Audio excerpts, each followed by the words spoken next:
14ஆம் நாள் போர் சருக்கத்தை நம்ம பார்த்துட்டு இருக்கோம்.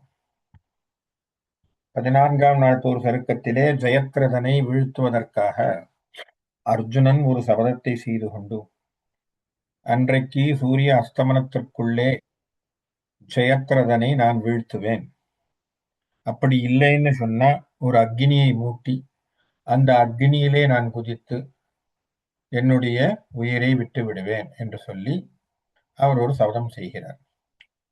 அந்த சபதத்திற்கு ஏற்றது போலே அன்றைக்கு ஜெயத்ரதனை துரியோதன படைகள் அர்ஜுனன் கண்ணிலேயே காட்டாம அவனை கொண்டு போய் எங்கேயோ ஒரு மூலையில மறைச்சு வச்சு அர்ஜுனனை ஜெயத்ரதன் பக்கத்துல போக விடாமல் அண்ட விடாமல் அவனை தடுப்பதற்கு என்ன வழி உண்டோ அத்தனையும் செய்து கொண்டு வருகிறார். அதிலே துரோணர் முதலிலே வருகிறார். அப்புறம் துரோணரை பார்த்து அவரிடத்திலே இருந்து வேகமாக நழுவி அர்ஜுனன் போகின்ற பொழுது துரோணர் பின்தொடர துரோணரிடத்திலே தனக்கு ஒரு சபதம் இருக்கு, அதற்கு குருவாகி நீங்கள் எனக்கு வழிகாட்ட வேண்டும்னு சொன்ன உடனே துரோணர் மௌனமாக நின்று விடுகிறார். அதுக்கப்புறமா அப்படியே நடக்குது. வந்து சுதாயுவோடு சண்டை போடுகிறான், சதாயுவோடு சண்டை போடுகிறான், வீரபாகு என்று சொல்லக்கூடியவனோடு சண்டை போடுகிறான், சகசிரபாகுவோடு சண்டை போடுகிறான். அப்படியெல்லாம் சண்டை போட்டு ஒவ்வொருத்தராக அவன் மாண்டு போக, அதற்கு பிறகு கர்ணன் வந்து சண்டை போட, அதுக்கப்புறம் அப்படி போகின்ற பொழுது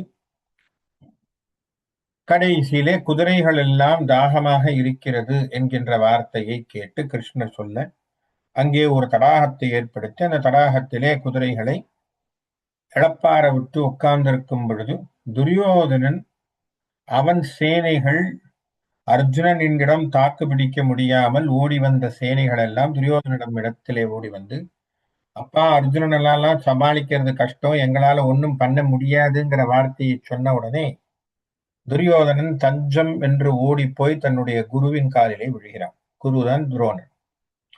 துரோணரிடத்திலே போய் சொல்கின்றான், எனக்கு இந்த மாதிரி அவன் என்னை கொன்று விடுவான் போல்ருக்கு, ஜெயத்ரதனை கொன்று விடுவான் போல்ருக்கு, அந்த துத்சலாவினுடைய கணவனை நீங்கள் தான் காப்பாற்ற வேண்டும் அப்படிங்கிற மாதிரி பேசுகிறார்.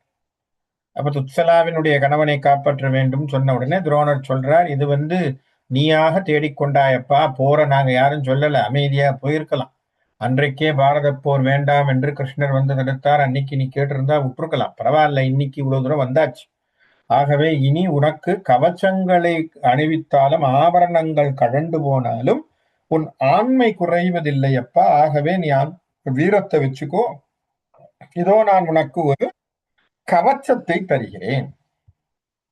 அந்த கவச்சம் எங்கே கிடைச்சது என்னங்கிற ஒரு பெரிய ஹிஸ்டரியை சொல்ற, அதனுடைய வரலாற்று சிறப்பு எல்லாம் சொல்லி, அந்த கவச்சத்தினுடைய இயல்பு என்ன அப்படின்னு சொன்னா, அதிலே எந்த ஆயுதமும் கூர்மையான ஆயுதங்கள் துளைக்காது. அது முக்கியமாக அம்பு துளைக்க, கூர்மையான அம்புகள் துளைக்க. அதை கொடுத்து துரியோதனனுக்கு கொடுத்து இதை மாட்டிக்கிட்டு போய் அர்ஜுனனை போய் சந்தி என்று சொல்கிறார். அர்ஜுனனை போருக்கு கூப்பிடு. அதை போட்டுக்கிட்டு அவர் வருகின்ற பொழுது தடாகத்திலே இருக்கக்கூடிய அந்த அழகை எல்லாம் வில்லிபுத்தூரார் பேசுகிறார். அதையெல்லாம் தாண்டி வருகின்ற பொழுது சண்டை ஏற்படுது. அர்ஜுனன் தேரிலே ஏறாமலேயே தரையில் நின்று கொண்டு வில் அம்பை எடுத்து சண்டை போடுறான். சண்டை போடுறதிலேயே அத்தனை பேரும் மாண்டு விடுகிறார்கள். இப்ப வேற வழி இல்லை, அர்ஜுனனை துரியோதனன் சந்தித்தே ஆக வேண்டும். ஆனா தீரியமா இப்ப நிக்கிறான். ஆகவே கிருஷ்ணரிடத்திலே இவன் ஒரு கேள்வி கேட்கிறான். என்ன கேட்கிறான்? இது நாள் வரைக்கும் போருக்கு வந்தவன் இல்ல, போர் ஆரம்பிச்சு 14 நாள் ஆச்சு, ஒரு நாளும் கூட வில்லெடுத்து சண்டை போறதுக்கு வரமாட்டான். இன்னைக்கு என்ன சமாச்சாரம்? அவன் வந்திருக்கானே, அவனுக்கு ஏதாவது புதுசா ஆயுதம் கிடைச்சிருக்கா, ஏதாவது சமாச்சாரம் இருக்கா, என்ன விஷயம் அப்படிங்கிற மாதிரியான விஷயத்தை கிருஷ்ணரிடத்திலே அவன் கஞ்சாடையாக கேட்க, கிருஷ்ணர் அவனுடைய ஞான திருஷ்டியிலே அவனுக்கு கிடைத்திருக்கக்கூடிய கவசத்தை பார்த்துடுறார். பார்த்த உடனே துரோணர் அளித்த கவசத்தை தெரிந்து கொண்டார். சரி, துரியோதனனை சமாளிக்கணும். அது மட்டும் இல்லாமல் அர்ஜுனன் அந்த கவசத்தை உடைத்தாக வேண்டும். உடைச்சாத்தான் துரோணருடைய கவசம் உடைஞ்சு போச்சுன்னா தான் துரியோதனன் ஓடுவான். துரியோதனன் ஓடினாத்தான் அவன் பின்னாடி போனாத்தான் இவன் கொஞ்சம் முன்னேறி போய் ஜெயத்ரதன் இருக்கக்கூடிய இடத்துக்கு போக முடியும். இதெல்லாம் தான் அங்க வழி. ஆகவே தான் இதை செய்யணும் என்பதற்காக கிருஷ்ணர் என்ன சொல்றார், அர்ஜுனனுக்கு உபாயமாக சண்டையை தொடங்கு, உக்கிரவமாக சண்டையை போடு என்று சொல்லிவிட்டார். இப்போ குதிரையிலே ஏறி தேரின் மீது ஏறி உட்கார்ந்து கொண்டு சண்டையை போட ஆரம்பிக்கிறார். இப்போ அர்ஜுனன் எந்த வில்லை விட்டாலும் அந்த வில் ஆனது அந்த அம்பானது துரியோதனனுடைய கவசத்துல விழுந்து எப்படி விழுதான், முனம் மழுங்கி கீழே விழுதான். கோவகன் குறிசில் முந்து விடும் அம்பு பல கோல் தொடுத்து எதிர் விளங்கி விசயன் தனது தீமுகக் கனை அனந்தம் நிலை ஒன்றில் முனை சேர விட்டனன் விடும்பொழுதின் அந்த விரல் மாமணி கவசம் எங்கும் உடன் ஒன்றில் ஒரு மால் வரை புயலின் நுண் துளி விழுந்த பரிசு ஆம் என தலை மழுங்கி அவை ஒன்றும் அவன் அகம் உற்றில அசைந்திலான் அசஞ்சலனே. இங்கேந்து விட்டா அந்த வில்லினுடைய அம்பானது நேரே போய் துரியோதனன் மீது போட்டிருக்கக்கூடிய அந்த கவசத்துல குத்தி மழுங்கி அந்த குணையானது மழுங்கி கீழே விழுது. முதல் முறையாக அர்ஜுனன் பார்த்து வியக்கிறான். அதனாலதான் சொன்னார் அதிசயித்தான். என்னடா இது, ஏதோ ஒரு கவசம் போட்டிருக்கான், யூஸ்வலா கவச்சத்திலே கூர்மையான விஷயங்கள் போய் தாக்கினால் கவச்சத்தையும் ஊடுருவி அது போய் குள்ள குத்தும்.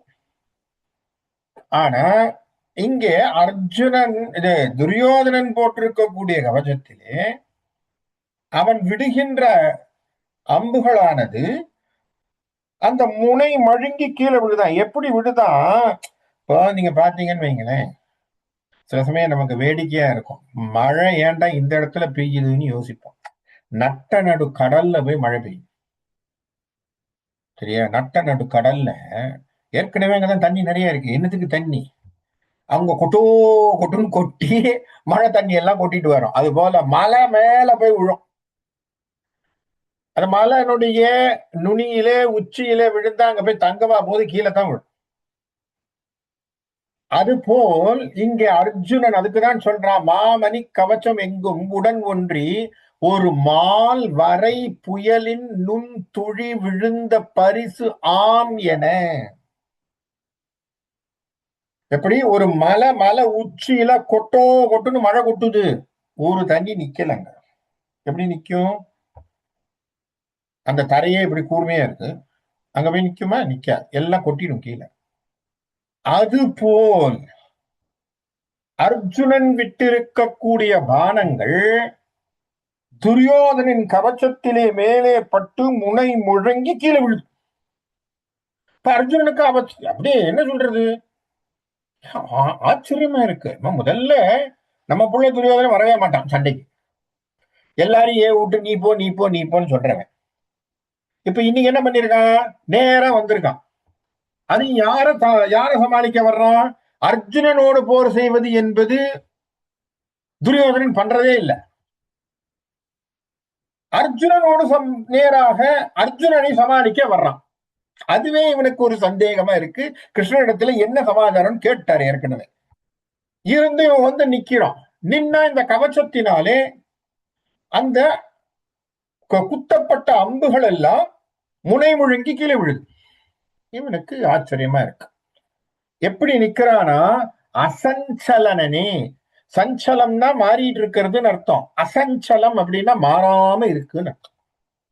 அப்படியே மாறாம நிக்கிறாரு துரியோதனன். அப்படியே என்ன சொல்றது, சிலர்லாம் வந்து ஏதோ இதுல சொல்ற மாதிரி, என்ன அடிச்சாலும் நான் அப்படியே நிப்பேன்டா, ஸ்ட்ராங்கா நிப்பேன்டா அப்படிங்கிற மாதிரி அர்ஜுனன் என்ன பானங்களை போட்டாலும் அப்படியே நிக்கிறான் துரியோதனன். இவனுக்கு ஒன்றும் புரியல. அர்ஜுனனுக்கு இது ஒரு விசித்திரமாக இருக்கு. அதிசயிக்கிறான். இப்போ என்ன, இவனுக்கு எது தொலைச்சாலும் எதை போட்டாலும் இவனுக்கு போகவே மாட்டேங்குதே அப்படின்னு சொல்லி அவன் கொஞ்சம் மனம் தளறுகின்றான். யாரு? அர்ஜுனன். என்ன காரணம்? அவன் வில்லிலே சிறந்த வீரன். அவன் வில்லுக்கு முன்னாடி, அவனுடைய அம்புக்கு முன்னாடி யாராலையும் நின்று ஜெயிக்க முடியாதுங்கிறது துரோணருக்கும் தெரியும், எல்லாருக்குமே. அப்படி இருக்க துரியோதனன் சாதாரணமாக சிரித்துக் கொண்டு போடுறா, போடு போடு, குத்துறியா, குத்து குத்து குத்துன்னா இவனுக்கு ஒண்ணும் புரியல. அது பாட்ட போய் கீழே விழுது, பொத்து பொத்துன்னு கீழே விழுது. இவனுக்கு ஒண்ணும் புரியல. வீரன் விட்டன சரங்கள் அவன் ஒன் கவசம் மேல் உரு படுதல் இன்றி விழுகின்ற நிலை ஓர் இமைப்பினால் அறிந்து குமரன் கை அயிலோடு உரைக்க. இப்போ இவன் விடக்கூடிய அத்தனை பானங்களும் அவன் மேல பட்டு கீழே விழுறத பாக்குற. அப்போ என்ன பண்றதுன்னு தெரியல. குமரன் கை அயிலோடு உரைக்க உமமாம் பெரும் விடம் கொள் அயில் தேரினில் பொலிய நின்று இரு கை கொண்டு நனி சீறி மெய்ப்பட எரிந்தனன். இப்ப என்ன பண்ணா, சரி அம்பு போட்டாதானே உடையுது, வேலை விட்டு பார்ப்போம்னு யோசிச்சான். அவனே இப்ப புத்த, அர்ஜுனன் எவ்வளவு புத்தாரி பாருங்க, க்ஷணத்துல யோசிக்கிறான். அதனாலதான் போரிலே அவனை ஜெயிப்பது கஷ்டம். புரியுதுங்களா? அதாவது அந்த டயத்துல யோசிக்கிறதுங்கிறது பெரிய விஷயம். நிறைய பேருக்கு நமக்கு அந்த இடத்துல பிளாக் அவுட் ஆயிடுவோம். 4 பேர் சுத்திட்டான்னு வச்சுங்களேன், ஒண்ணும் புரியாது. இப்படி எல்லாரும் பார்த்துட்டு ஏதோ ஒரு படத்துல வடிவேல அடிக்கிற மாதிரி அடி வாங்கிட்டு, எத்தனை அடி வாங்கினாலும் அடி வாங்கிட்டு இருக்க, ரொம்ப நல்லவன்டா அப்படின்னு சொன்னாங்கிற மாதிரி அடி வாங்கிட்டு வீட்டுக்கு வந்துருவோம். காரணம் என்னன்னா, நமக்கு என்ன சமாளிக்கிறதுன்னு தெரியாம போயிடும். ஆனா அர்ஜுனன் என்ற போர் வீரனுக்கு உகந்த விஷயம் என்ன தெரியுமா? சமயோதித புத்தி வேணும். சட்டு சட்டு சட்டு சட்டுன்னு அந்த போரினுடைய நிகழ்வை தெரிந்து கொண்டு அதற்கேற்றது போல் மாற்ற தெரியணும். அம்ப போட்டோம், அவன் உள்ளுக்குள்ள போகல, வேலை விட்டு பார்ப்போன்ட்டான், தூக்கிட்டான் வேலை. இப்ப என்ன பண்ணான், தேர்ல இருந்த ஒரு வேலை தூக்கினா, இரு கை கொண்டு 2 கையை வச்சான், நனி சீறி மெய்ப்பட எரிந்தான். இப்ப வேலை எரியிறான். எரிந்த அளவில் வார் சிலை குருவின் மைந்தன் அது கண்டு அதனை வாளியின் துணிபடும் படி மலைத்தனனே. அந்த வேல் அங்க பக்கத்துல வர்றதுக்கு முன்னாடி குருவின் மைந்தனாகிய அஸ்வத்தாமன் அதை தடுக்கிறான். அப்ப இந்த வேலுக்கு என்ன ரியாக்ஷன் உங்களுக்கு தெரியல. இப்ப புரியுதுங்களா உங்களுக்கு? வேல் போய் தாக்கவும் இல்லை, தாக்குவதற்கு முன்பாகவே அஸ்வத்தாமன் என்ன செய்கிறான், துரியோதனன் மீது அந்த வேல் பக்கத்துல வரக்கூடாதுன்னு சொல்லி அந்த வேலை தன்னுடைய அம்பினாலே அதை அடிச்சு தள்ளுறான். அப்ப வேல் போச்சுன்னா ஏதோ வேலை இருக்குன்னு தெரிஞ்சிருக்கு. இப்ப அது புரிஞ்சுது. ஆனா அர்ஜுனன் விட்ட வேல் போகல. என்ன காரணம்? அஸ்வத்தாமன் தடுத்து விட்டான். அஸ்வத்தாமன் தடுத்த உடனே இவனுக்கு ஒன்னும் புரியல. அர்ஜுனனுக்கு என்ன இது ஒரு தடங்களா இருக்கேன்னு யோசிக்கிறான். என்னதான் இருந்தாலும் ஏன்னா அவன் தன் பிள்ளை நேத்து இறந்தது ஒண்ணு இருக்கு அவன் மனசுல, ஒரு சங்கடம். அதை அவனை சாகடித்த ஜெயத்ரதனை கொல்லணும்னு வச்சுட்டு இருக்கான் அன்னைக்கு சபதமா.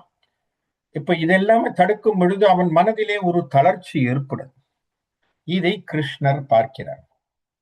அவருக்கு என்னதான் இருந்தாலும் அவர் போர் நடத்துறவனும் அவர் தான். ஏன்னா அவருக்கு தெரியாத விஷயங்கள் ஒன்றும் கிடையாது.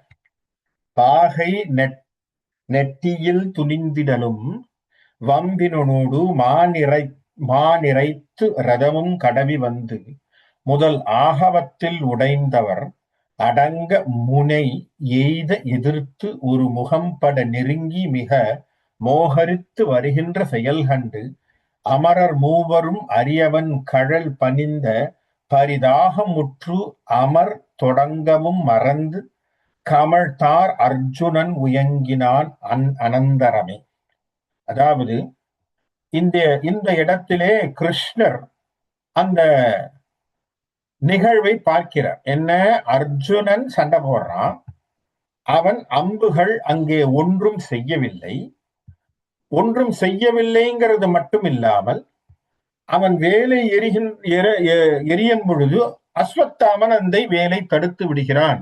ஆகவே அர்ஜுனன் கொஞ்சம் தளர்ச்சியிலே இருக்கிறான் என்பதை புரிந்து கொண்டான். அவனுக்கு நேர்ந்த அந்த விஷயத்தையும் அவனுக்கு ஏற்பட்ட அந்த ஆயுதங்களிலே ஒரு சின்ன, அவனுக்கு தன்னுடைய அம்புக்கு ஒன்றும் மரியாதை இல்லாம போச்சேங்கிற ஒரு மனசுல ஒரு சின்ன தொய்வும், அவனால் இந்த துரியோதனனை சமாளிக்க முடியவில்லையே என்கின்ற ஒரு சமாச்சாரமும் அவன் மனதிலே ஒரு சின்ன வருத்தத்தை கொடுக்கின்ற பொழுது கிருஷ்ண பரமாத்மா அதை தன்னை பார்த்து கொண்டார். ஏன்னா அவர் தான் அந்த தேர்தட்டில் உட்கார்ந்து இருக்கார் அந்த மூலையில்.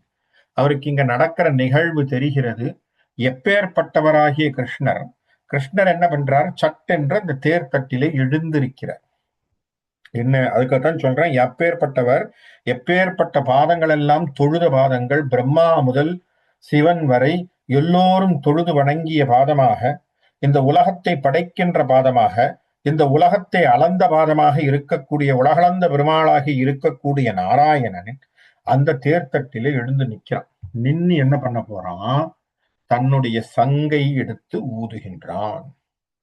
பாஞ்சஜன்யத்தை ஊதுறான்.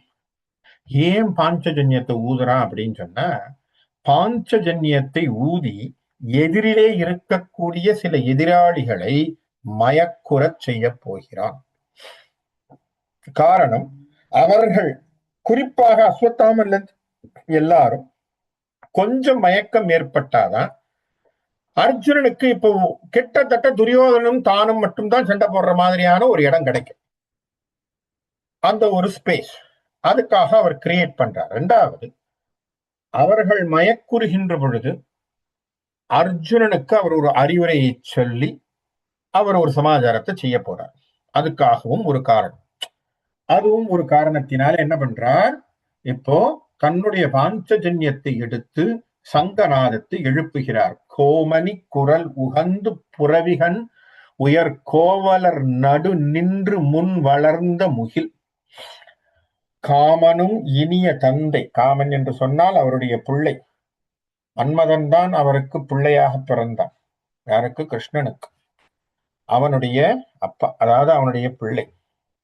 சமரம் பொருத்த காதல் மைத்துனன் அயர்ந்த நிலை கண்டு பல தாமரைக்குள் ஒரு திங்கள் என அங்குலிக்குள் தாழ் தடக்கைகள் இரண்டும் ஒரு முகம் பயில மாமணி குழல் மனம் கமழ் செழும் பவள வாயில் வைத்தனன் நலம் திகழ் வலம்புரியே. எப்பேற்பட்ட ஒரு நாராயணனாக இருக்கக்கூடிய அந்த நாராயணனுடைய அழகான ஒரு விஷயத்தை பேசுறார். இப்படி கோமணி என்று சொன்னால் பசுக்களினுடைய மணிகளை, அந்த மணிகள் எப்படியான குரல்கள் ஓசையை விரும்பி கேட்டுக்கொண்டு ஆனிரைகளை மேய்த்தவனாக சொல்லப்படுகின்ற கிருஷ்ணன் இல்லையா? பசுமாட்டு கழுத்துல ஒரு மணி எல்லாம் போட்டிருக்கும். அந்த மணி ஒரு விதமா அது நடக்கும் போது ஒரு மணி சத்தம் போட்டுக்கிட்டே போகும். அந்த மணி அந்த மாடோட பழகினவங்களுக்கு அந்த மணி ரொம்ப பிடிக்கும். அதோட இருந்து பழகினவர்களுக்கு, கிருஷ்ணருக்கு அது ரொம்ப பழக்கம். ஏன்னா ஆயர்பாடியிலே ஆநிரைகளை மேய்த்தவன் அவன் இல்லையா?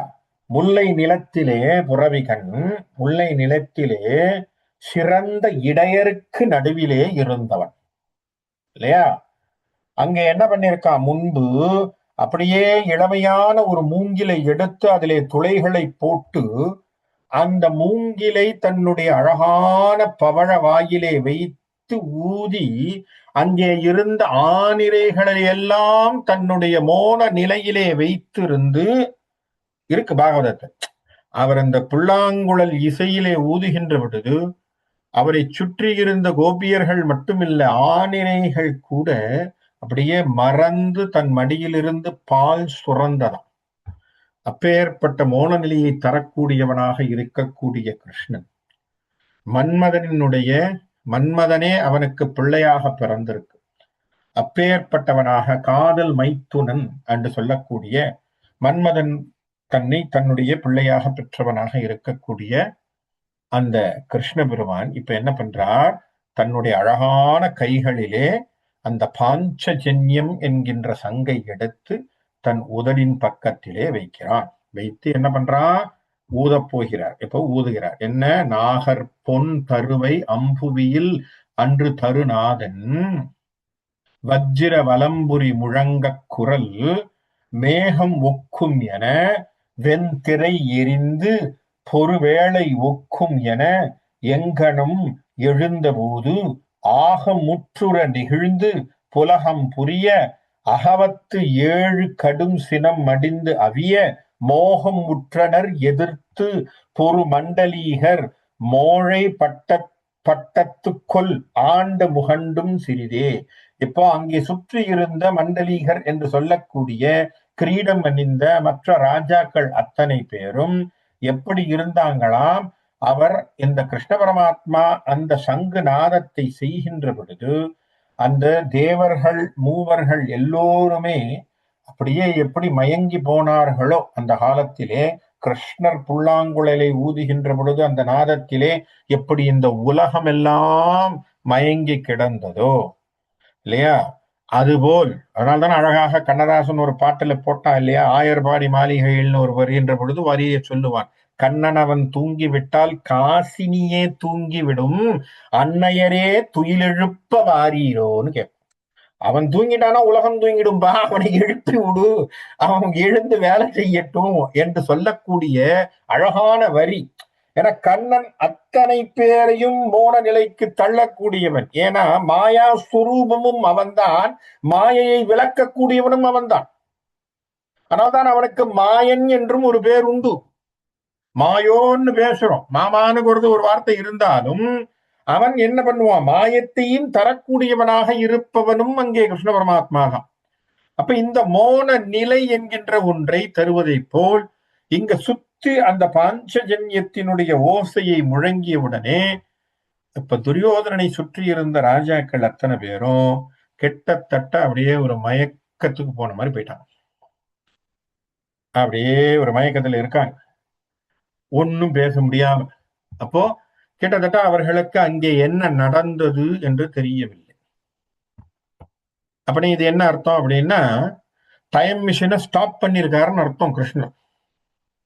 கிட்டத்தட்ட சிலர் எப்படியே சொல்லுவாங்க, பகவத்கீதை அர்ஜுனனுக்கு உரை செய்கின்ற பொழுது சரியா, அந்த போர்க்களத்துல இப்போ கிட்டத்தட்ட 700 ஸ்லோகங்கள் பகவத்கீதை இல்லையா? 700 ஸ்லோகம் சொல்ற வரைக்கும் எதிராளி ஒரு சத்தமும் போடாம இருந்தானா நம்ம ஒரு கேள்வி வருமா? வராது. அவ்வளவு பெரிய போர்க்களத்துல 2 பேரும் போருக்குன்னு வந்த பிறகு இவர் எல்லாரையும் நிக்க வச்சுட்டு இவர் நட்ட நடுவுல போய் நின்னுகிட்டு அர்ஜுனன் கேள்வி கேட்க கிருஷ்ண பரமாத்மா பதில் சொல்றார். அதுவும் எப்பேற்பட்ட கேள்வி, எப்பேற்பட்ட பதில். கேள்வி ஆத்மாவை பத்திலாம் கேள்வி, பிரம்மாவை பத்திலாம் பிரம்மம் பத்திலாம் பேசுறார், எல்லாத்தையும் பத்தி பேசிட்டு இருக்கார். அப்போ இத்தனை விஷயங்கள் அந்த போர்க்களத்தின் நடுவிலே இது நடக்குது அப்படின்னா, அப்ப சுத்தி இருந்தவங்களுக்கெல்லாம் என்ன சார், அவங்களுக்கெல்லாம் ஒன்றும் தெரியாதா? அப்ப விஸ்வரூப தரிசனத்தை கொடுத்தார் என்று சொன்னால் அங்கே பீஷ்மருக்கு தெரியாதா? அங்கே துரோணருக்கு தெரிஞ்சிருக்காதா என்று சொன்னால், அவர்களை எல்லாரும் என்ன பண்ணிட்டான், டைம் ஃப்ரீஸ்ன்னு சொல்ற மாதிரி அவர்கள் எல்லாம் அந்த நிலையிலே அந்த காலத்திலே இருப்பதை போல் நிறுத்திவிட்டான் கிருஷ்ணன். அவங்க அதுக்கப்புறம் முன்னுக்கும் போகல பின்னுக்கும் போகல, அப்படியே அவங்க ஃப்ரீஸா இருக்காங்க. அவங்களுக்கு தெரியாது என்ன நடக்குதுன்னே தெரியாது. ஆனால் இந்த அந்த இடைப்பட்ட ஒரு ஸ்பிளிட் ஆஃப் மினிட்ஸ்ல அர்ஜுனனுக்கு இந்த உபதேசம் நடந்து கொண்டிருச்சு. இந்த 700 ஸ்லோகத்தை இந்த ஸ்பிளிட்ல சொல்லி முடிச்சிருக்காரு. அப்படின்னா என்ன அர்த்தம், டைம் கிளாக்கே மாறல, டைமே மாறல, டைம் அப்படியே ஃப்ரீஸ் ஆகி போச்சு. அந்த நிமிஷத்துல இதை முடிச்சிருக்காரு. அப்ப இப்படி காலத்தையே தன்னுடைய பிடியிலே வைத்திருப்பவனாக, காலாகாலனாக, காலாதீத்தனாக இருக்கக்கூடியவனான கிருஷ்ணன். அப்ப அவரால் இத்தனை பேரையும் மோனத்துக்கு கொண்டு வர முடியாதா என்ன? ஆகவே அழகாக பாஞ்சஜன்யத்தை எடுத்தார், தன்னுடைய வாயிலே வைத்தார், ஊதினார், முடிஞ்சு போச்சு. ஊதின விஷயத்திலே கோபத்தோடு வந்த அத்தனை பேரும், சினம் கொண்டவர்களாக இருந்தவர்கள் அத்தனை பேரும் அப்படியே கொஞ்சம் ஒடுங்கி ஒரு மூலையா உட்கார்ந்தாங்க. சிலர் தூங்க ஆரம்பிச்சுட்டாங்க, ஒரு மூலையா உட்கார்ந்துட்டாங்க. அப்போ மயங்கி இருக்கக்கூடியவர்களாக இருந்து விட்டார். இப்போ அர்ஜுனன், இது அர்ஜுனனுக்கும் புதுசு. இப்போ அர்ஜுனன் பார்க்கிறான் போர்ல, இவர் சங்கநாதம் எழுப்புகிறார். இந்த சங்கநாதத்தை கேட்டு எதிராளியில இருக்கக்கூடிய போர் வீரர்கள் அத்தனை பேரும் மயங்கி உட்காருகிறார்கள், இல்ல மயங்கி அப்படியே படுக்கிறாங்க, தூங்குறாங்க, ஏதோ நடக்குது. இப்ப அப்படியே உட்கார்ந்து இருக்கார். இப்ப என்ன பண்றார், இப்ப துரியோதனன் மட்டும், அவனை சார்ந்து ஒரு 2-3 பேரு, அர்ஜுனன், கிருஷ்ணர் அர்ஜுனனை கூப்பிட்டு இந்தா என்று சொல்லி ஒரு வேலை எடுத்து தருகிறான். இப்போ கிருஷ்ணர் ஒரு வேலை தர கையில கொடுத்து என்ன சொல்றார், அழகாக இப்போ இந்த வேலை அவன் மீது செலுத்தும். சரியா? அப்போ ஒரு வேலை எடுக்கிறார். பால் நிற புரவி உந்தி ரதம் கடவு வாகன் மற்ற அவர் மயங்கியது உணர்ந்தருளி. அவர் என்ன பண்றார்? அழகாக அந்த தேர்பாகனாக இருக்கக்கூடிய கிருஷ்ணன் மற்ற அத்தனை பேரும் மயங்கி இருப்பதை பார்த்து, மேல் நிலத்து நரகன் தன் உயிர் கொண்டது ஒரு வேல் கொடுத்து. அன்னைக்கு நரகாசுரனை கொல்றதுக்கு ஒரு வேல் எடுத்து எப்படி கொன்னாரோ அதுபோல் ஒரு வேலை எடுத்து, இதில் வென்றிடுதி என்ற அளவில் இதை வச்சு அவனை அடிங்கிற துரியோதனை தாக்கு. வான வஜ்ரன் மகன் கடிது உவந்து பெருவாழ்வு பெற்றனம் என்னும் புரிவினன் தனது ஞான பக்தியோடு எழுந்து வலம் வந்து திருநாள் மலர் பதம் வணங்கி அது கொண்டானே. அப்ப என்ன பண்ணா? கையில கொடுத்து, அன்றைக்கு நரகாசுரன் என்று சொல்லக்கூடிய ஒருவன், அவனோடு நான் வதம் செய்கின்ற பொழுது இந்த வேலை வச்சு அவனை வதம் பண்ணம்பா. வதம் பண்ணதுல அவன் என்ன பண்ணா? இறக்கின்ற பொழுது அவன் என்னிடத்திலே எனக்கு ஞானத்தை கொடு, எனக்கு மோட்சத்தை கொடு, அது மட்டுமல்ல நான் இறந்த நாளை மக்கள் என்றும் நினைக்கின்ற நாளாக மாற்று என்று சொல்லிவிட்டு போனான். அன்னைக்குதான் நம்ம என்ன பண்றோம்? தீபாவளி என்கின்ற ஒரு நிகழ்வை கொண்டாடுகின்றோம். நரக சதுர்த்தி தான் தீபாவளி. அப்ப நரகாசுரன் இறந்த நாளை நாம் தீபாவளி என்று விமர்சையாக கொண்டாடும். அப்ப அப்பேற்பட்ட ஒரு விழாவாக மாற்றியவனாக யாரு? கிருஷ்ணன். அப்ப என்ன அர்த்தம்? அசுரனை கூட ஞானத்தை கொடுத்து அவனை மோட்ச சாம்ராஜ்யத்துக்கும் அனுப்பக்கூடியவனாக வைத்து அவனுக்கும் ஒரு மேல்நிலையை வழங்கியவனாக இருக்கக்கூடிய கிருஷ்ணனை அர்ஜுனன் என்ன பண்றான்? சுத்தி வந்து நமஸ்காரம் பண்ணி அந்த வேலை கையில வாங்குறான். வேலை வாங்கி இப்ப கொண்டு போய் துரியோதனன் மீது விடுங்கிறார். மாறுபட்டு இவனை இன்று உயிர் கவர்ந்து விடன் மாமருத்தின் மகன் வஞ்சினம் அழித்து விடும் ஊறுபட்டு விரவும்படி எரிந்து அமரன் ஒடுவிப்பது பெருந்த கைமை என்று கொடு. என்ன சொல்றார்? நீ மாறுபட்டு என்ன பண்ணாத, ரொம்ப கோபமா எரிஞ்சுடாத, அவன் உயிரை கொன்னுடும். அவன் உயிர் போகக்கூடாது. இப்போ அவன் போட்டிருக்கக்கூடிய கவச்சம்தான் போகணும். ஏன்? அவன் உயிர் யாரால போகணும்? பீமனால் போகும். அது நீ செய்ய முடியாது இல்லையா? நீ பண்ணாலும் அறகுறையா தான் இருப்பான். அப்புறம் அன்னைக்கு எங்கேயாவது வந்து நிற்பான். அதனால நீ என்ன பண்ணணும்? அவனை பெருந்தா தாக்கி அவனுடைய உயிரை எடுக்காமல் நீ பொதுவாக தாக்கி அவனுடைய கவசத்தை உடை. சரியா? அதனால நீ நிதானமாக தாக்கு. அமரன் அமரன் ஒடுவிப்பது பெருந்தகமை. அவனை என்ன பண்ணணும்? ஓட வைக்கணும். அவன் அவன் உடம்புல இருக்கக்கூடிய கவச்சம் போச்சுன்னா அவன் நிக்க போறது இல்லை, ஓடிடுவான். அவன் ஓடிட்டான்னா நமக்கு என்ன கிடைக்கும்? வழி கிடைக்கும். வழி கிடைச்ச உடனே நம்ம என்ன பண்ணலாம்? உள்ள போகலாம், இன்னும் கொஞ்சம் உள்ள போயிட்டே இருக்கலாம், அப்ப ஜெயத்ரதனையும் அணுக முடியும் என்று சொல்லி அவர் கொடுத்த மாத்திரத்திலே எரிந்தனன் எரிந்த அளவில் நீருபட்டது பெருங்கவச்சம். அப்படி தூக்கி எறிகிறான். கிருஷ்ணரை வணங்கி விட்டு அந்த வேலை தூக்கி எறிகின்ற மாத்திரத்திலே அந்த கவச்சம் உடஞ்சு அப்படியே சாம்பலா போச்சு. அவனுக்கு ஒன்னும் ஆகல, ஆனா கவச்சம் உடஞ்சு போச்சு. வந்த வழி நேர்பட திருகினன் சமரில் நின்றிலேனே. இப்ப என்ன போச்சு? துரியோதனுக்கு இப்ப அர்ஜுனனை ஃபேஸ் பண்ண முடியாது, ஏன்னா கவச்சம் தான் இல்லையே. உடனே என்ன பண்ணிட்டான்? வண்டியை திருப்பிப்பா, நம்ம போலான்னு கிளம்பிட்டான். திரிகிலன் ஓடி போயிட்டான். இனிமே அவன் நிக்க போறது இல்ல அர்ஜுனன் எதிரில. ஏன்னா அர்ஜுனனை இனிமே தாக்கு பிடிக்கிறது கஷ்டம். அந்த கவசம் இருக்கிற வரைக்கும் இவனுக்கு பாதுகாப்பு. இனி அவனை பார்த்து நிக்கிறதுங்கிறது கஷ்டம். உடனே என்ன பண்ணிட்டான்? தேர்ப்பாக வண்டி எதிர்ப்பா, நம்ம இங்க நிக்க கூடாது, கிளம்பிட்டான். அவ்வளவுதான், துரியோதனன் கிளம்பியாச்சு போரை. 60 50 பெரும் பகழி ஆகவிட்டு வரிவன் சிலையும் வெம்பரியும் எரு பை தலை நெடுந்துவசமும் புதிய 8 தட்டு ரதமும் துணி செய்து ஆங்கு அருகு சிறுதற்கு வரு தின் குருவின் மைந்தனோடு தேர் அருக்கன் மகனும் சகுனியும் பலரும் வீறு கெட்டு இரு பதம் கொடு விரைந்து செல்ல மீள வெட்டனன் முன் என் திசையும் வென்றவனே. இப்ப என்ன போச்சு? அர்ஜுனன் கை ஓங்கி போச்சு இல்லையா? துரியோதனன் திரும்பிட்டான். திரும்பின உடனே விட்டா அம்புகளை பறக்குது திரும்ப. இப்ப அவனோடு வந்த துரியோதனனோடு வந்த அத்தனை மன்னர்களும் திரும்பவும் என்ன ஆயிப்போச்சு, திரும்பவும் அவர்கள் விழித்துக் கொண்டு அவங்க என்ன துரியோதனன் திரும்பிட்டான். இப்ப திரும்பி பார்க்கும்போது ராஜா நிக்கிறவன் திரும்பி ஓடுறான். ஐயோ துரியோதனன் ஓடுறான்னு. ஏன்னா இங்க இடப்பட்ட விஷயத்துல என்ன நடந்தது யாருக்கும் தெரியாது. அதுக்குள்ள சங்குநாதத்தை எழுப்பி அவர்களுக்கு ஒரு சின்ன மயக்கத்தை கொடுத்து நம்மால் ஒரு வேலை கொடுத்து அட்றான்னு சொல்லி அவனை கிளப்பி அனுப்பியாச்சு.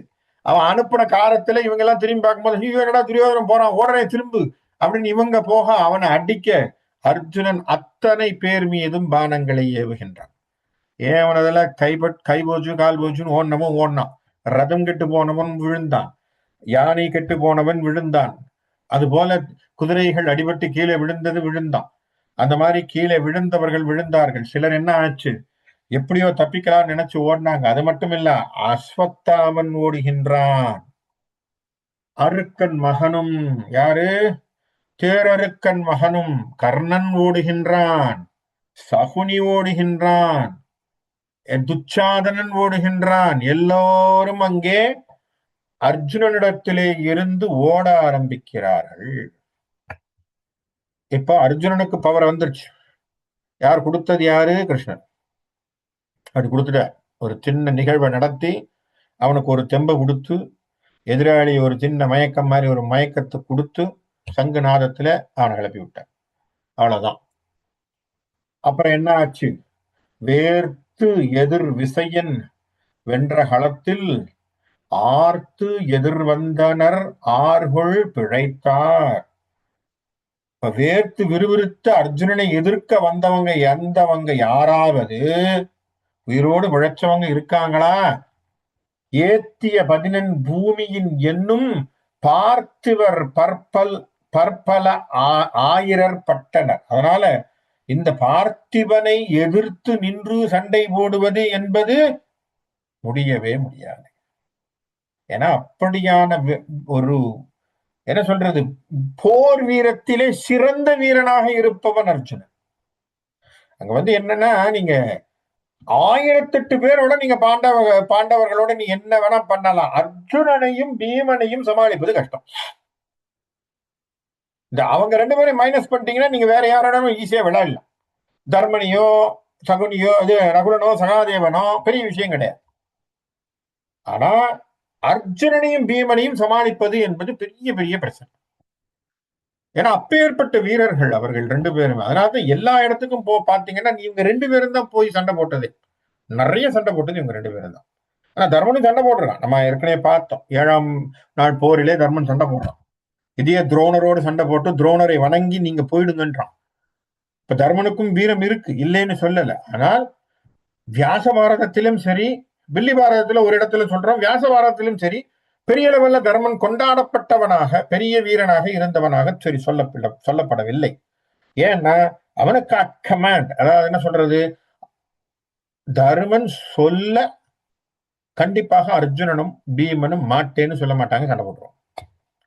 இப்ப அவங்க 2 பேரும் இருக்கிற வரைக்கும் இவன் தனியா போய் சண்டை போட வேண்டிய அவசியம் இல்லாமலே இருந்தது. அதனால என்ன சொல்றாங்க, வேர்த்து அவன் எதிரிலே போய் நின்று சண்டை போட்டா யார் பிழைப்பார்? கஷ்டம். தம்பியரும் துச்சாதனும் முதல்வோர் அம்பினில் அழிந்து தம் 6 உயிர் உயிர்த்தனர். இப்ப என்ன ஆச்சு? தம்பியர்கள் சிலர் ஓடுறாங்க, ஓடினவங்க தப்பித்து பிழைத்து ஓடுகிறார்கள். சில தம்பியர்கள், துரியோதனனுடைய சில தம்பியர்கள் மாண்டு போனார்கள். சரியா? மாண்டு போனார்கள், அர்ஜுனனால் அழிக்கப்படுகிறார்கள். அது மட்டுமில்லை, துச்சாதனன் முதலியோர் தம்பியரும் அம்பில் அழிந்து, அர்ஜுனனுடைய அம்புகளில் வழி அழிந்து உயிர் இழந்தனர். அப்படின்னா என்னென்ன, கிட்டத்தட்ட உயிர் தப்பிச்சாங்களாம், உயிர் பிழைத்தார்கள் என்று சொல்கிறார். துச்சாதனன் இறக்கல, ஆனா உயிர் தப்பித்தார்கள். சரியா? ஓடுறான், தப்பிச்சவன் பிழைச்சவன் ஓடி இருக்கான். அது போல எம்பெருமான் அன்று எரிகனை ஏவ அம்பரம் ஊற்றது அனைவரும் உற்றார். எப்படி அப்படின்னு சொன்னா, அன்றைக்கு ராமபிரான் எப்படி அசுரர்களை எல்லாம் வதம் செய்தாரோ காட்டுல, அதுபோல் இன்றைக்கு அர்ஜுனன் வீறு கொண்டு அத்தனை பேரையும் ஓட ஓட விரட்டான். மாரதர் மராட்டிய வீரர்கள், வீந்தார், அதிரதர் மாய்ந்தார், சாரதிகளும் வந்தலைகளும் இழந்தார், நாரதன் முதலோர் நாகர் அநேகர் பாரதம் இன்றே பற்று அரும் என்றார். யார் யாரெல்லாம் அடிபட்டிருக்காங்க? வந்தவங்க அத்தனை பேரும் மாரதர்கள், பெரிய பெரிய வீரர்கள், அதிரதர்கள், அவங்களுடைய சாரதிகள் எல்லாரும் அடிபட்டு தலை மழுங்கி கீழே விழுகிறார்கள். அதை பார்த்து நாரதர் மேல இருக்கக்கூடிய வைகுண்டத்திலே இருக்கக்கூடிய நாரதர் சொல்றாரா, இன்னைக்கே பாரதம் முடிஞ்சு போன மாதிரி இருக்குன்னுட்டார். எப்படின்னா என்ன அர்த்தம்? அவ்வளவு பெரிய போரை அன்று அவன் அர்ஜுனன் செய்து கொண்டிருக்கிறான். அப்படி இந்த வயப்போர் இம்முறை வென்று பைந்துளவோனும் பார்த்தனும் ஆக சிந்து மகிவன் தேடி மணித்தேர் உந்துரும் எல்லை உற்றதும் உரைப்போம். இப்படி இவர்கள் சண்டை போட்டுக் கொண்டு சிந்து அதிபனாக இருக்கக்கூடிய ஜெயத்ரதன் இருக்கின்ற எல்லை இடத்திலே வருகிறார்கள். அப்போ அப்படியே எல்லாரையும் சமாளிச்சு ஏன்னா அவங்களுடைய அப்ஜெக்டிவ் அன்னைக்கு யாரு? ஜெயத்ரதனை தூக்கணும். அதுதான் அவர்களுடைய குறிக்கோள் அன்றைய தினத்திலே. ஆகவே அப்படி ஓடி ஓடி அங்க அவர்களுடைய தேசக்கரம் ஓடி ஓடி ஓடி அந்த ஜெயத்ரதன் காவலாக வைத்திருக்கக்கூடிய அந்த எல்லைக்குள்ள வர்றான். இப்போ இது ஒரு புறம். யாரு? கிருஷ்ணன் அர்ஜுனன் தேரை இப்ப கிட்டத்தட்ட ஜெயத்ரதனுடைய எல்லை கிட்ட வந்தாச்சு. இப்ப எல்லையிலிருந்து எவ்வளவு தூரத்தில் இருக்காங்கன்னு தெரியாதுன்னு வச்சுப்போம். அது ஒரு 50 கிலோமீட்டர் 100 கிலோமீட்டர்ல இருக்கலாம். மொத்தத்துல அந்த எல்லை வட்டத்துக்குள்ள வந்திருக்கிறான். அது வரைக்கும் வந்தாச்சு. இப்ப அர்ஜுனனுக்கு பெரிய தூரம் இல்லைன்னு வச்சுப்போம். இப்ப இந்த மத்தியிலே இங்க தர்மன் நின்று கொண்டிருக்கிறான். எங்க? இன்னொரு புறத்திலே தர்மன் போர் செய்வதற்கும் அவன் சிலர்களோடு நின்று வீரர்களோடு நின்று சமாளித்துக் கொண்டிருக்கிறான் போரை. அவனுக்கு திடீர்னு சங்கநாதம் கேட்குது. திடீர்னு என்ன பண்ணுது? பாஞ்சஜன்யத்தினுடைய நாதம் கேட்கிறது அவன் காதல். இப்ப அவனுக்கு என்ன பயம் வந்துருக்குன்னா, யாருக்காவது ஏதாவது நடந்துருத்தோ, தம்பிக்கு ஏதாவது ஆயிப்போச்சாப்பா, ஏன் கிருஷ்ணர் பாஞ்சஜன்யத்தை ஊத வேண்டும் இல்லையா? அவனுக்கு அந்த ஒரு சின்ன மனக்கவலை மனதிலே. என்ன சொல்றான்? வள்ளல் குறித்த வளம்புரி நாதம் தெள் அமுதம் தன் செவி உருப்போழ்ந்து அவன் கால விழுந்த உடனே உள் அணி நின்ற முரசம் உயர்ந்தோன் தள்ளுரு நெஞ்சில் சங்கையன் ஆனான். இப்ப ஒரு நிமிஷம் அவனுக்கு ஒரு சஞ்சலம் வந்துடுத்து. தன் துணை நின்ற சாத்தகியை கூறி, சாத்தகியை பார்த்து, தன்னுடைய பக்கத்துல நின்ற சாத்தகியை பார்த்து, வென்றிடு போரில் விசயன் இழைத்தால் அன்றி முழங்கான் அதிர்வளை ஐயன். ஒருவேளை அர்ஜுனன் தோற்றால்தான் யாரு? கிருஷ்ணர் சங்க ஊதுவார். இப்ப ஏன் கிருஷ்ணனுடைய நாதம் கேட்கிறது? ஒருவேளை அர்ஜுனன் ஏதாவது போர்ல அடிபட்டானா, தோற்று போனானோ, செத்து போனான்னு யோசிக்கல, அடிபட்டு இருந்தால், மயங்கி இருந்தால், அப்பதான் கிருஷ்ணர் ஊத போறார். அது என்ன? கிருஷ்ணர் அர்ஜுனன் இப்போ சங்கடத்துல இருக்கான்னு சொல்றதுக்கான விஷயம் அது. இப்ப ஏன் பாஞ்சஜன்யத்தை அவர் ஊதினார்? இவருக்கு தெரியாது. ஏன்னா அங்க நடந்த விஷயம் இவருக்கு தெரியாது. தர்மன் இங்கே ஏதோ மூலையில இருக்கான். இப்ப தர்மனுக்கு ஒரு கேள்வி வருது. அப்ப சாத்தகியை பார்த்து சொல்றான், ஐயன் அப்படிப்பா சொல்றாரே, சென்று அரிது அறிக நீ என்றான். இப்போ நீ என்ன பண்ண? நீ போய் தயவு செய்து அங்க என்ன நடந்ததுன்னு பார்த்து வாப்பா, எனக்கு கொஞ்சம் வந்து சொல்லுன்றான். சாத்தகி இடத்திலே சொல்கின்றான். சொன்ன உடனே வன் கண் தின் தோல் மண் பலர் நிற்க என் கண் தந்தான் இன்வுரை என்னா மண்கள் தாரோன் மலரடி விழுந்தான் தன் கட்டு ஆண்மை தன் முன்னோடு ஒப்பான். எப்பேற்பட்டவனாகிய சாத்தகி, இந்த சாத்தகி என்பவன் எப்படி என்ன? அவன் வீரத்துக்கு அவனேதான் நிகர். வேற யாரும் அவனுக்கு நிகராக சொல்ல முடியாத ஒரு பேர் வீரன். அப்பேற்பட்ட போர் வீரன் அவன் என்ன செய்யறான்? இப்படி இந்த வார்த்தையை தருமன் சொன்ன உடனே தர்மன் பாதத்தை தொழுது, சரி நான் போய் பார்த்துட்டு வரேங்கிறான். கண்ணுடன் இல்லார் கடவுளார் முதலாம் விண்ணவரேனும் விசையன் வெகுண்டால் மண்ணில் எதிர்க்கும் மன்னவர் யாரோ தன்னழி நெஞ்சும் தருமமும் மிக்கோய்.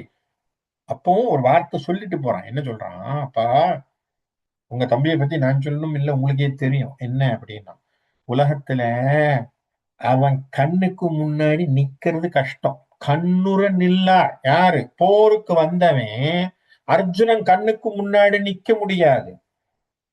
அப்ப மனுஷனை மட்டும் சொல்றியா? இல்ல, கடவுளார் முதலாம் விண்ணவரேனும், கடவுளே வந்தாலும் சரி. ஏன்? பசுபதாஸ்திரத்தை வாங்குவதற்கு முன்பாக ஈசனுடனே சண்டை போட்டவன் அர்ஜுனன், இல்லையா? ஞாபகம் இருக்கா? தவக்கோலத்திலே இருக்கின்றான்.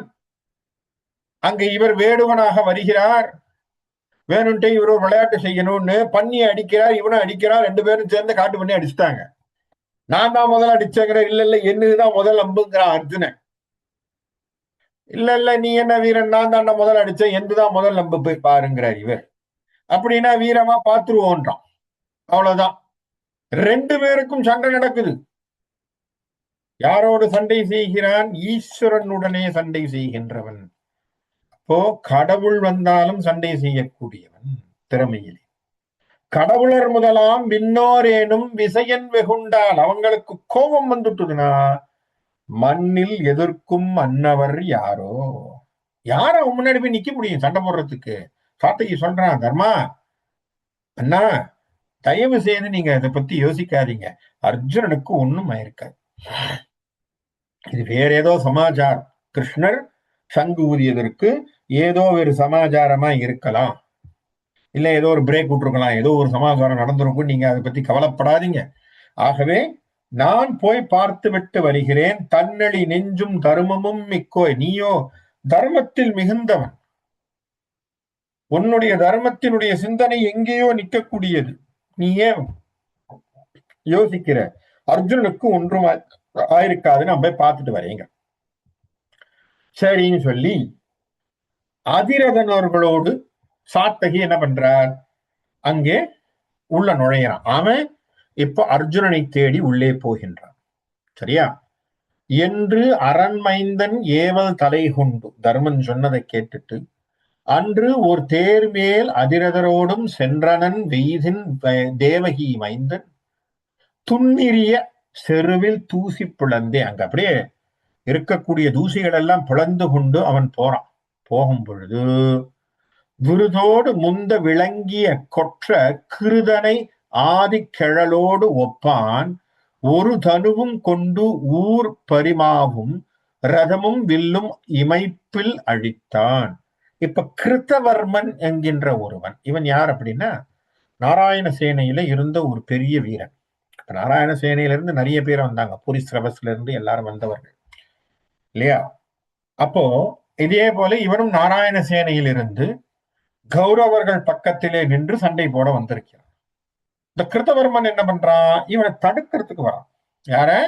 சதாயுவ, சாத்தகி என்று சொல்லக்கூடியவனை தடுப்பதற்கு எதிரில் வரான். இந்த சாத்தகியை தடுக்க வருகின்ற பொழுது இவன் என்ன செய்யறான்?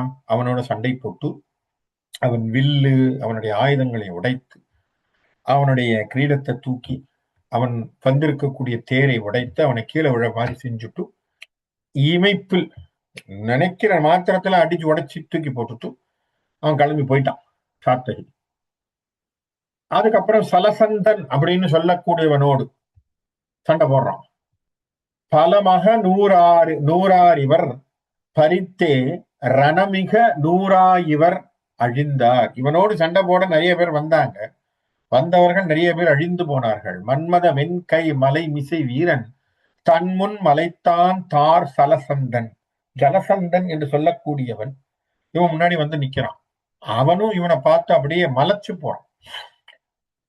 இவனோட சண்டை போட முடியாம. யாரு? சாத்தகியோடையே சண்டை போட முடியல. அப்புறம் தானே அர்ஜுனனை யோசிக்கணும். நீ சாத்தகியோடையே முடியல. சாத்தகி அவ்வளவு பெரிய வீரனாக இருக்கிறான். தார் சலசந்தன் சாத்தகி என்னும்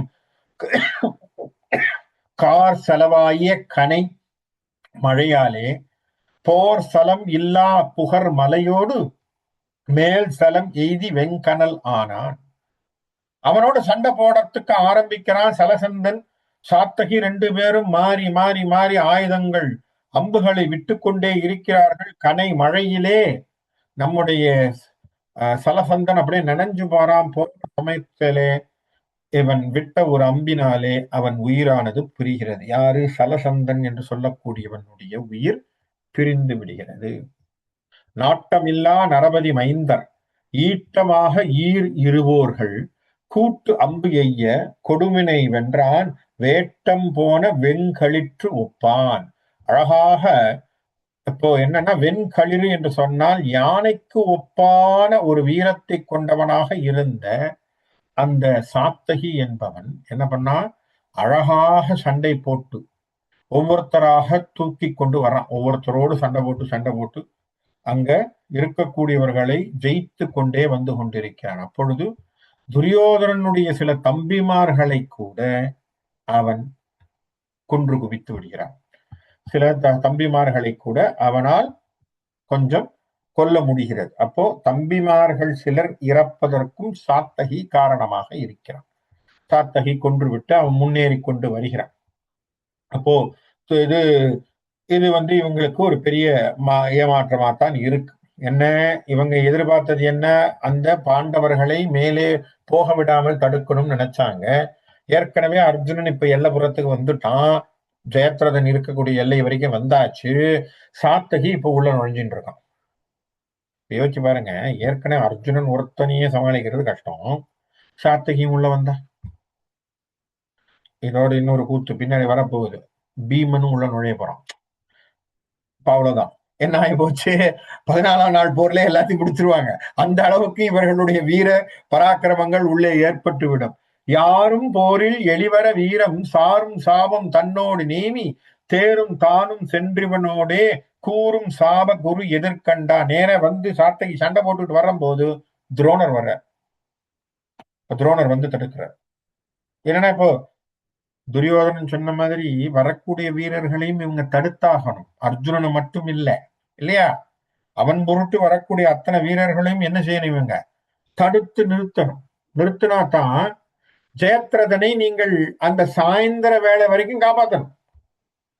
காப்பாத்தினாதான் இவன் சபதம் கெட்டு போச்சுன்னு சொல்லி இவனை அர்ஜுனனை தீக்குளிக்க விட்டுடலாம். அவன் தீ குளிச்சு விட்டான்னா அதுக்கப்புறம் வேலை முடிஞ்சு போச்சு இவங்களுக்கு. ஏன்னா அர்ஜுனன் ஒரு காய் முடிஞ்சு போச்சுன்னா அப்புறம் நீங்க மிச்சம் இருக்கிறது பீமன் மத்தவங்க தான். அதுக்கப்புறம் பார்த்துடலாம் அப்படிங்கிற ஒரு எண்ணத்திலே இவர்கள் என்ன பண்றாங்க? இப்ப துரோணர் உள்ள போடுறார், சாத்தகியோட சண்டை போடுறார். இருவரும் ஒத்த வீரர்களாக சண்டை போடுகிறார்கள். ஏகல் ஏகல் என்னுடன் இனி அமர் புரிந்து ஏகு என்று ஆகுலம் படைத்தகைத்தனன் அடர் சிலை ஆசான். இதுல என்ன தெரியுமா? சாத்தகிக்கு சொல்லி கொடுத்த குருவும் துரோணர் தான். எப்படி? குருவும் துரோணர் தான். இப்ப ஆசானோட தான் சண்டை போடுறான் சிஷ்யன். அப்ப அவன் என்ன சொல்றான்? இதுக்கு மேல போகாத, நில்லு நில்லு நில்லு, என்னோட சண்டை போட்டு போ அப்படின்னு துரோணர் நிறுத்துறார். மேக வண்ணனும் இளவலும் வேதியருடன் போர் மோகரித்து தகுதி அன்று எனக்கு என மொழிந்தான். இப்ப என்ன சொல்றான் இவன் பாருங்க என்ன ஒரு கெட்டிக்காரத்தனமா பேசுறான்னா, அவரை பார்த்து நமஸ்காரம் பண்ணி, நீங்க என்னுடைய குரு, எனக்கு வேதம் எல்லாம் சொல்லி கொடுத்தவங்க, அது மட்டும் இல்ல நீங்க பிராமண குலம், உங்களோடு நான் சண்டை போடக்கூடாது. நீங்கள் பிராமணர், ஆகவே நீங்கள் வேதியர், பெரியவர், குரு, உங்களோட நான் சண்டை போடக்கூடாது, எனக்கு அது சரியா வராது. இருவரும் தமது இரு சிலை, அப்படியும் இல்ல இல்ல இல்ல நீ சண்டை போடுன்னு துரோணர் தன்னுடைய வில்லை எடுத்து அம்பை தொடுத்து அவர் போட, சரி அதுக்கு எதிர்த்து இவரும் சண்டை போட்டுத்தான் ஆகணும், முடியாதுன்னு சொல்லக்கூடாது. போர் வீரனாக வந்தவர். அப்ப இருவரும் தமது இரு சிலை எதிர் குனிந்தனர். ரெண்டு பேரும் ஒருத்தருக்கு ஒருத்தர் அப்படி பானங்களை விட்டு கொண்டார். இருவரும் கொடும் பகழிகள் முறை முறை எய்தனர். இவர் ஒரு அம்பு விட, அவர் ஒரு அம்பு விட, இவர் அக்னிபானத்தை விட, அவர் வர்ணமானத்தை விட, இப்படி அதாவது ஒரு நம்ம இந்த திரைப்படங்கள்ல பாக்குற மாதிரி இருக்கும். அது இதுக்கு ஆப்போசிட் அது வரும், அதுக்கு ஆப்போசிட் இது வரும், அப்படி வந்துகிட்டே இருக்கு. இருவரும் தமசேர் சிலை யாவும் இழந்தார். ரெண்டு பேருமே கையில இருக்கக்கூடிய வில்லு உடைஞ்சு போச்சு, ரெண்டு பேருக்கும் கீழே விழுறாங்க. இருவரும் பெரும் பொழுது அமர் திளைத்தார் இழைத்தார். இவ்வளவு நேரம் சண்டை போட்டதுல ரெண்டு பேரும் டயர்ட் ஆயிடுச்சு. ஏன்னா ரெண்டு பேரும் ஈக்குவலா இருக்காங்க. சண்டை போட்டு ஒன்னும் முடியல, முடிவே வரல. ரெண்டு பேரும் அப்படியே டயர்டா நிக்கிறாங்க. அப்புறம் என்ன ஆச்சு? இந்த இழப்பை பார்த்த உடனே துச்சாதனன் என்ன பண்றான்? இழைப்பை ஆறி அவன் என்ன பண்றான், சாத்தகியோட சண்டை போடலாமா அப்படின்னு அவன் யோசிக்கிறான். ஏன்னா எப்போதாவது எதிராளி எங்கே கொஞ்சமாவது சுணங்கி கீழே விழறானோ அப்பதான் இவங்க போய் அடிக்கிறதுக்குன்னு யோசிக்கிறது இல்லையா.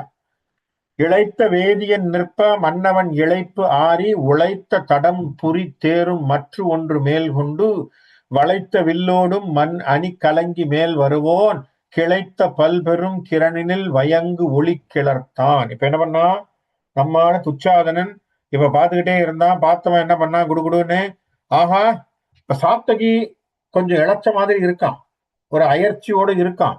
இப்ப துரோணரும் கொஞ்சம் அயற்சியில் இருப்பதனால நாம உள்ள பூர்வம், உள்ள பூந்து சாத்தகியே நம்ம அடிப்போம், நாம் அடித்து அவனை வீழ்த்து விட்டால் நமக்கு வெற்றி வந்துடும் அப்படின்னு சொல்லி இவர் உள்ள நுழையிற.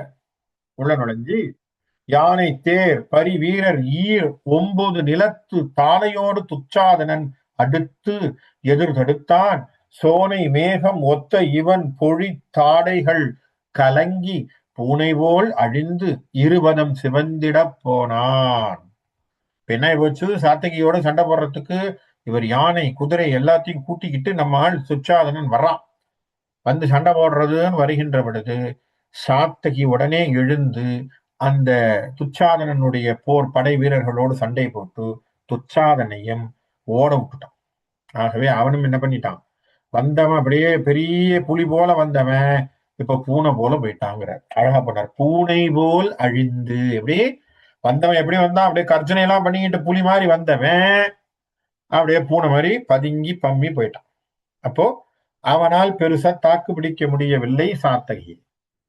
பின்னும் தொடர்ந்தவர்கள் தடுத்தவர்கள் எல்லாம் என்ன பண்ணாங்க, சாத்தகியின் இடத்திலே செல்லுபடியாகல. இடையில் வந்து வந்து எதிர்த்தவர் யாரையும் கடந்து வந்து வந்து தடுக்கிறாங்க. சாத்தகியை தடுத்து கொண்டே இருப்பவர்கள் அத்தனை பேரையும் கடந்து கொண்டு சண்டையை போட்டு அவங்களை எல்லாம் ஓட விட்டு வந்துகிட்டே இருக்கான்.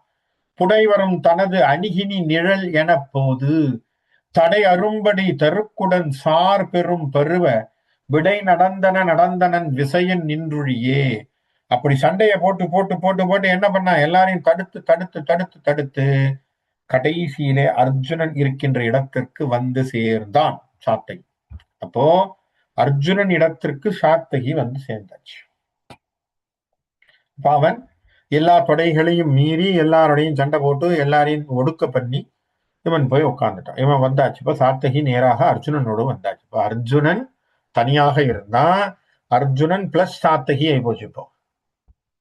இப்ப அது கஷ்டம். ஏன் கௌரவர்களுக்கு ஒருத்தனை சமாளிக்கிறது கஷ்டம், இப்ப 2 பேர் ஆயாச்சு. இப்ப 2 பேர் நிக்கிறாங்க எல்லையில. நல்ல ஞாபகம் வச்சுங்க, ஜராசந்தன் உள்ள உட்காந்துருக்கான், அவனை உள்ளுக்குள்ள பூட்டி வச்சிருக்கிறாங்க. அர்ஜுனன் மட்டுமே இருந்தாலும் சுத்தி சுத்தி ஏதோ நேரம் காழ்த்தலாம். இப்ப சாத்தகி முன்னாடி போய் சண்டை போட்டு போறான்னு வச்சுக்கோங்க, அர்ஜுனனுக்கு ஈஸியா தானே இருக்கும். நல்லா யோசிச்சு பாருங்க. இப்போ இப்படி இப்படி ஒரு கூட்டமைப்பு வைப்போம். இப்ப ஜராசந்தன் ஒரு இடத்துல உள்ள இருக்கான்னு வச்சுப்பான், அவனை சுற்றி இத்தனை பேரும் சுத்தி இருக்காங்கன்னு வச்சுப்பான், இவன் சென்ட்ரல் இருக்கான் சுத்தி இருக்கான்னு வச்சுப்பான். இப்ப முன்னாடி அர்ஜுனனுக்கு இருந்த பிரச்சனை என்ன, அர்ஜுனன் ஒருத்தன் தான் இவங்களை சமாளிச்சு கொண்டு உள்ள போய் ஜெயத்ரதனோட சண்டை போடும். ஜராசந்தன் ஜெயத்ரதனோட சண்டை போடும். இப்ப என்ன ஆகுது, ஜெயத்ரதன் உள்ள இருக்கான், இந்த வட்டங்கள் இருக்கு, இந்த வட்டத்தை உடைக்கிறதுக்கு அர்ஜுனன் தனியா போக வேண்டிய அவசியம் இல்லையே. சாத்தகி போறான்னு வச்சுப்பான், சாத்தகி முன்னாடி போய் கிளியர் பண்ணிக்கிட்டே போனான்னா அர்ஜுனன் உள்ள போயிட்டே இருக்கலாமா இல்லையா, சிம்பிளா முடிஞ்சிடும் அந்த போர். அப்ப அந்த டெக்னிக்கா அவன் யோசிக்க ஆரம்பிச்சிருவான். இப்ப இது பிரச்சனை என்னன்னா துரியோதனனுக்கு தான் பிரச்சனை. ஏன்னா அவன் இப்ப கதற ஆரம்பிச்சிருவான், ஐயோ இவன் உள்ள வந்துட்டானே என்ன. இப்போ இது இது ஏத்தன் மத்தியில இது நடந்துட்டு இருக்கும் போது என்ன ஆகி போச்சு, தர்மனுக்கு பின்னரும் கொடி முரசுடை பெருந்தகை வருந்தி. இப்ப தர்மனுக்கு இன்னும் கொஞ்சம் வருத்தம்.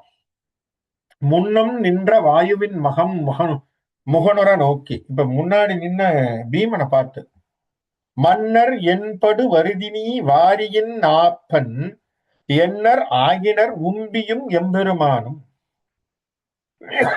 அப்பா அவனை பார்த்துட்டு வர்றதுக்கு சாத்தகி அனுப்பின, அவனும் வரக்கானும், உன் தம்பியும் வரல, கிருஷ்ண பரமாத்மாவும் ஒரு செய்தியும் சொல்லலையே, எனக்கு என்ன நடந்ததுன்னு ஒன்னும் புரியலையே என்று பீமனை பார்த்து சொல்லுகின்றான் தர்மன். அப்போ தர்மனுக்கு மறுமொழி சொல்கின்றான் பீமன், தகலரும் திரள் சாத்தகி தன்னையும் விடுத்தேன் பகலும் மேல் திசை பட்டது பாஞ்சஜன்யம் புகழுகின்றது போர்முகத்து அதிர் குரல் பொம்ம இகழ் வளம்பட நீயும் அங்கு ஏகுதி என்றான். என்ன சொல்றான்? அப்பா, சாத்தகி அனுப்பினேன், சாத்தகி இடத்துல இருந்து ஒரு தகவலையும் வரல. அதுக்கு மேல அவன் போன இடத்திலே பாஞ்சஜன்யத்தினுடைய ஒளி கிடைத்தது, ஒளி கேட்டது. அந்த போர் முகத்திலே அங்க என்ன நடந்ததுன்னு எனக்கு ஒண்ணுமே தெரியல. ஒரு தகவலும் இல்லாமல் நான் இங்கே ஒரே யோசனையிலே இருக்கிறேன். ஆகவே நீ பீமா உடனே சென்று அங்க நடக்கிறது என்னன்னு தெரிஞ்சுக்கிட்டு வா அப்படிங்க. உடனே என்ன செய்யறான்? தர்மன் சொன்ன உடனே சொன்ன வார்த்தையும் பிற்பட முற்பட தொழுது அண்ணனை நமஸ்காரம் பண்றான். பீமன் அண்ணன் தர்மனை நமஸ்காரம் பண்ணி தன்னோடு ஒத்த தோல் வழி உடை தரணிவர் அநேகர், வன போல சண்டை போடக்கூடிய நிறைய பேரை சேர்த்துக்கிட்டு மண்ணு நால் வகை படையோடும் திரண்டு நிறைய நான்கு வகை படைகள், அது ரதகஜ துரக பதாதிகள் என்று சொல்லக்கூடிய அத்தனை படைகளையும் திரட்டி இருமருங்கும் அப்படியே முழுக்கும் ரெண்டு பக்கத்திலையும் பின்னும் முன்னும் மொய்த்து உடன் வர அவர்கள் அப்படியே அவன் கூட்டமாக சேர போயினான் பெரியோன். யாரு? பீமன் இப்பொழுது கிளம்பினான். யாரனுடைய உத்தரவிலே? தர்மனுடைய உத்தரவிலே. முதல்ல சாத்தகி போய் இப்ப அர்ஜுனனோட சேர்ந்தாச்சு. சாத்தகி எல்லாரையும் சண்டை போட்டுக்கிட்டு உள்ள போயாச்சு. இப்ப அடுத்ததாக பீமன் உள்ளே போகின்றான். பீமனும் உள்ள வர்றான். இதுதான் பிரச்சனை. துரியோதனனுக்கு என்ன நடக்க போகுது? பீமனும் சேர்ந்துட்டான்னா இப்ப என்ன ஆகும் அந்த இடத்துல? சொல்லவே வேண்டாம். ஜெயத்ரதனுடைய அழிவு நிச்சயம். அதுல ஒரு மாற்றமும் இல்லை. ஏன்னா இவங்க ரெண்டு பேரும் போதும். இவங்க ரெண்டு பேரும் சமாளிக்க அர்ஜுனன் உள்ள பூந்து அடிச்சிருவான். ஏன்னா அர்ஜுனனுக்கு தடையா இருக்கிறது மீறி வர்றதுக்கு தான் டைம் ஆகுது. இப்ப தடையா அவங்க பாத்துக்கிறாங்கன்னா அர்ஜுனனுக்கு பிரச்சனை இல்லையே. அர்ஜுனன் உள்ளே சென்று போய் சண்டை போடுவது என்பது மிக சுலபமாக விடும். ஆகவே பீமன் இப்ப என்ன செய்யறான்? அவன் ஒரு பெரிய படையை திரட்டி கொண்டு அந்த யுத்தத்தினுடைய அவர்கள் போட்ட வியூகத்துக்குள்ளே அவன் உள்ளே நுழைய முற்படுகிறான். இப்ப உள்ளே நுழைய முற்படுகின்ற பீமன் என்ன செய்ய போறான்? என்ன நடக்க போகுது? எப்படி அவன் போய் அர்ஜுனனோடு சேருகின்றான்? அதுக்கப்புறம் அர்ஜுனன் என்ன பண்ண போறான்? யார் யாரையெல்லாம் அவன் அர்ஜுனன் தாக்க போறான்? அதுக்கு பிறகு அவன் எப்படி அவனுடைய சபதத்தை முடிக்கப் போகிறான்?